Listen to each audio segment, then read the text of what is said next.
too, is unbelievable and very disturbing. We're talking about a discovery near Morelos, Mexico. A 13-year-old boy found dead, his tortured body dumped on the side of a busy road with 5 other murder victims. Yeah, but what makes this story even more chilling, the dead boy was a self-confessed hitman for a drug cartel. Rafael Romo joining us now. Rafael, I mean, how does a boy end up as a hitman?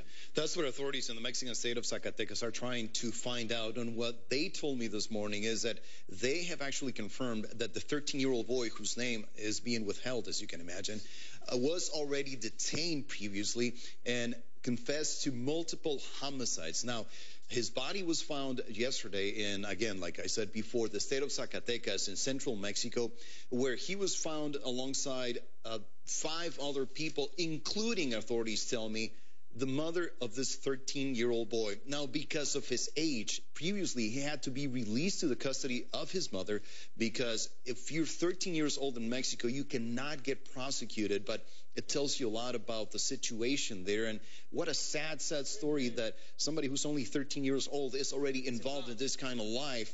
And what our authorities are telling me was that the 6 people who were found dead, including this 13-year-old boy, were not only killed but had been previously tortured, which indicates to authorities that this was an organized crime incident, not just an isolated killing. And is the belief that this was by a rival, I guess, organization that targeted him? And you talked about the previous arrest, which means his family knew about his involvements. At this point, authorities are going with that presumption. And something that is truly amazing here is that it's not the first time it happens.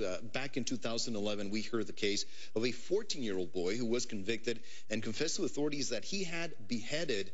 Here we see him on camera the moment when he was arrested at outside an airport. And he confessed to authorities that he had beheaded 4 people.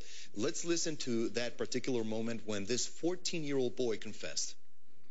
¿Cuántos ejecutaste, dices? 4. ¿Cómo los ejecutaste? ¿Cómo los ejecutaste? Los degollé.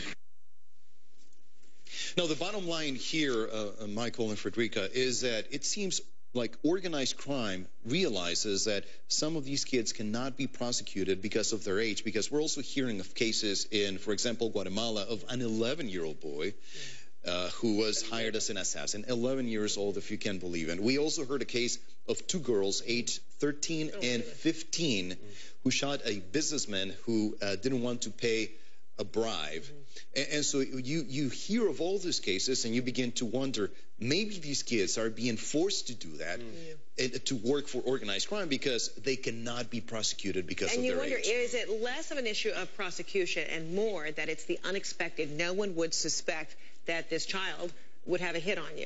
Exactly right, exactly right. And you see it, you see them operating in Mexico and in Central America, which some of these drug cartels are very, very powerful. They have a lot of money, and not only that, they have the means to force people to do something for them. They get threats: if you don't do this for me, I will kill your mother, I will kill your father, I know who you are and where you live, and you have to do it for me. It's heartbreaking. Unbelievable, isn't it? Rafael, good to see you. Rafael Romo.